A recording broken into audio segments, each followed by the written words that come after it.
there are two fundamental attitudes toward life and its sorrows. Those with the first attitude blame the world. Those with the second ask what they could do differently. It's much easier and much more gratifying to your basest desires to blame someone else for your misery. Life is full of ups and downs, disappointments, failures, obstacles, and stumbling blocks. Trust me when I tell you that you will need to be mentally tough to overcome and conquer some of the hurdles life will throw your way. It's called life. And here's what the key to it, that you have to work on yourself. I read every book I could on how to heal yourself. I listened to every speech. I talked to people. I went to lectures. I mean, everything dealing with healing, I fed my mind. Life is a fight for territory. And once you stop fighting for what you want, what you don't want will automatically take over. You are the only person that can encourage you to get back up. Look in the mirror right now and tell yourself, I will fight through this. I will make it, and I won't give up. Life, you thought you had me down.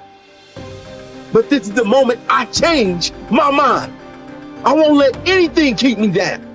When you want something new and fear pipes up and tells you can't have it, you gotta say, yes, I can.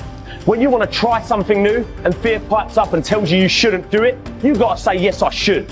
When you want to go somewhere new or be with someone new and fear pipes up and says you won't do it, you gotta say, yes, I will. I will never quit, because if you quit, you're done. You may still be alive walking around on this earth. You're done. I will never quit. I will persevere and I will thrive on adversity. My team expects me to be physically harder and mentally stronger than our opponents.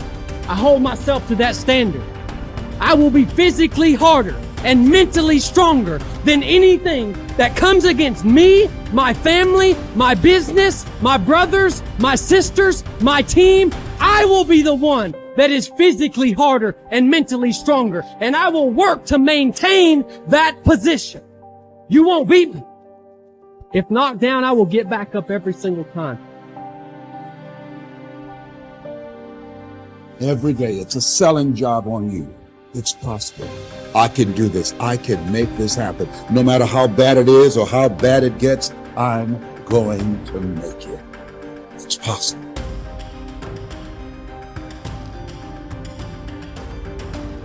Yo, we all are great.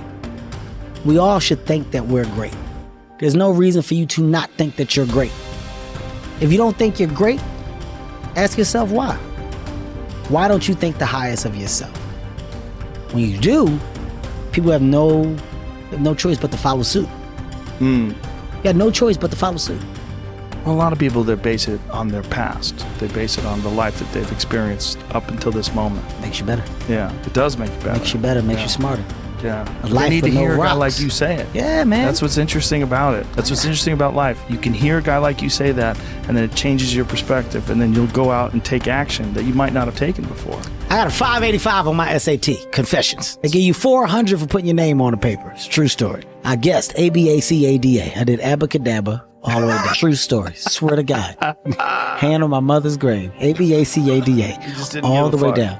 I didn't care because it was a class trip that same day. I wanted to go Great Adventure. I was told that not taking my SAT seriously would prohibit me from furthering myself in life. That's what I was told. At the moment, I said, that maybe I should have applied myself. Maybe I should have did different. When I saw all my friends get their test scores back and they were ecstatic. 800s, 900s, 960s. Everybody's going to college. I felt like the biggest idiot in the world. The biggest idiot in the world. Because the same people that I went and rushed to go to Great Adventure with, they had taken the SAT the week before. They already got their work done. They did everything they were supposed to do. So that moment of fun was real fun for them. I was the only dumbass that didn't prioritize and take care of my shit. So I'm the only one going to community college. Everybody else off to Villanova, Temple University, Drexel University. God damn. I just got left behind. Why didn't y'all tell me that y'all did it the week before? How come y'all ain't tell me that we was serious about the college? Y'all ain't tell me y'all was trying to go to Temple or Drexel? Oh, wait. It's because my life isn't their life. They're focused on themselves. Wow, they're doing what they're supposed to do. Hey, Jack. Go sit by yourself and figure it out, because this is where you should be. Lesson learned. Any opportunity given should be taken serious from this point. Because if not, you can find yourself feeling just like this. I try to get down on myself at the moment. I learn from it. Now, if I gotta take a goddamn test, you best believe I'm studying for that test, because I don't want the feeling like I'm the guy that didn't prepare. Now I got a story to tell my kids about what it feels like to be the kid in class that didn't prepare, that's got the worst grade when they give all those grades back. But it's because of my experience. I don't look down on those moments. You take those moments, you make the best of them, because they're life lessons. It's that simple. You're saying it's positive, but it's really just simplicity that's real. It's real. It's real, and it's your life experience, and it's your life's lesson.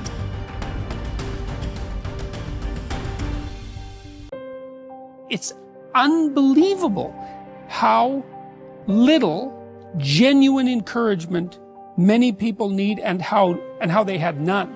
No one ever said to them and meant it. It's not okay for you to be a weak loser. It's not okay. And the reason it's not okay is because you could be way more than that. And it's a crime, an ethical crime, for you to allow all that necessary potential to go to waste. It hurts you, it hurts your family, it hurts the world. Really, really, it does.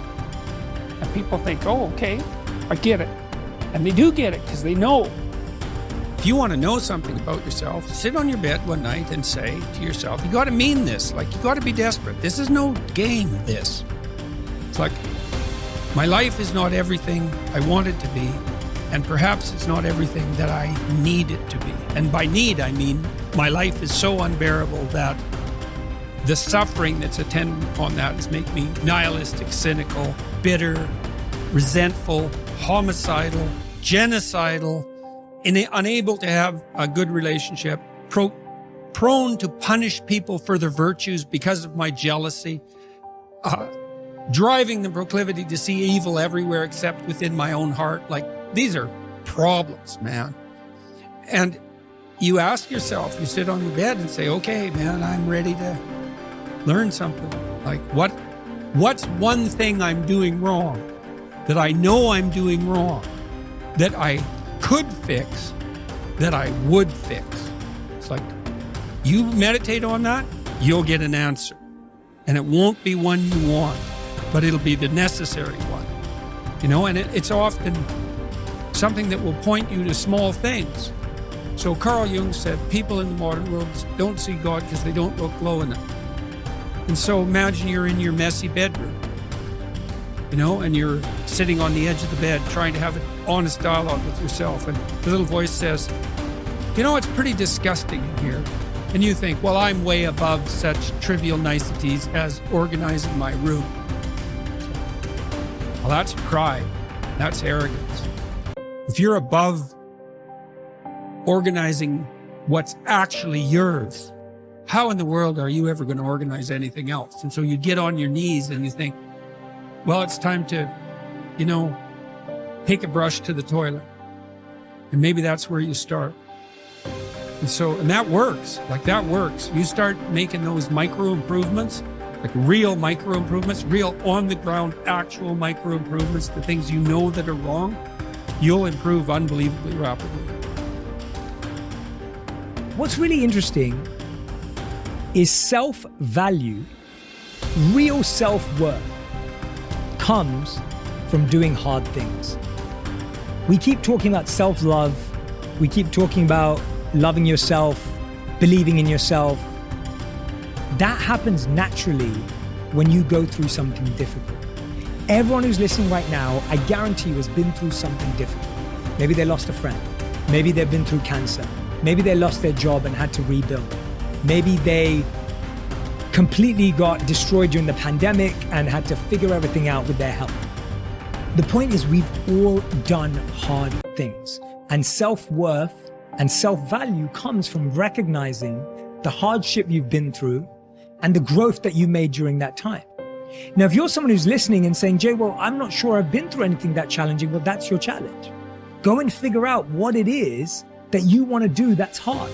Is it developing a new skill? Is it getting a qualification? Is it starting that business or dream that you've always wanted to do? What's that difficult thing you're going to do on your own, with your friends, with the support of whoever's around you, but not with the crutch or the handicap of a partner? What are you going to build as a skill, as a tool, as a value yourself that's going to make you say, I've done something? And that's the beginning of it. The beginning is, I've done something and I did that and I can do that. And when you do that, yes, you're going to validate the wrong things. You're going to give yourself praise for the wrong things. You're going to go through ego. You're going to do all of that. But there's still a belief of, I can do hard things. I can do hard things by myself.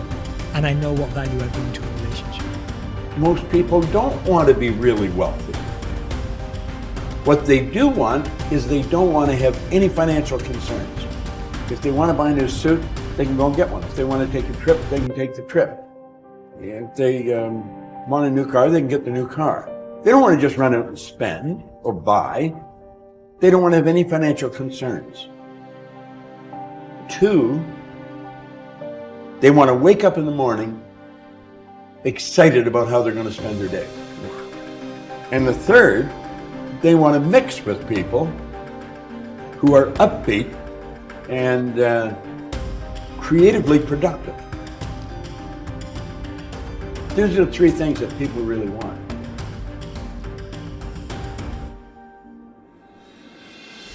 Well, a friend of mine spent 18 years studying the biographies of more than 500 men and women who had started with nothing and became successful. And he was looking for the common denominator of success, and he found it. He found that every single one of these people throughout their lives absolutely believed that they were going to be a big success.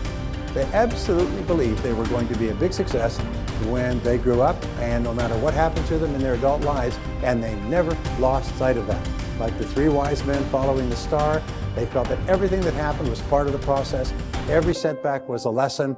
Every pain was something sent to teach them something that would be helpful, and they never stopped believing in themselves. So if you could buy one belief, the belief is this, is that you are destined to be a big success, that you have incredible potential, that you're surrounded by incredible opportunities, and that you're going to be a huge success in life, and everything that's happened up to now is part of your preparation. So challenge your self-limiting beliefs. Don't ever say, I can't do that, or I'm not good at that, or something else. No, wait and say, wait, what if that's totally false? What if deep down inside of you have the ability to be extraordinary at something that's important to you? Whether it's skiing or skydiving or mathematics or selling or earning money or running a business. You probably have more ability than you could dream of, but don't sell yourself short. Now in the Bible it says, according to your faith it is done unto you. It's one of the most important principles of the New Testament. In the Old Testament it says, as a man thinketh in his heart, and the heart stands for the subconscious mind, which means a deep belief, so is it, or so is she. William James says, beliefs create the actual fact. Is that if you have the belief, it actually becomes the fact, because you always act in a manner consistent with the belief, and as a result you get the results consistent with your actions. And you can control your beliefs. Is it easy to change your beliefs, especially old negative? No, it's not easy. Is it possible? Absolutely. Is it easy to lose weight? No. Is it possible? Of course it is. If you want to become successful in life, young man, he said, number 1, you got to change your mindset. He said, you don't get in life what you want, you get in life what you are. Number 2, practice OQP, only quality people. You earn within $2,000 to $3,000 of your closest friends. And the 3rd thing he said, develop your communication skills, because once you open your mouth, you tell the world who you are.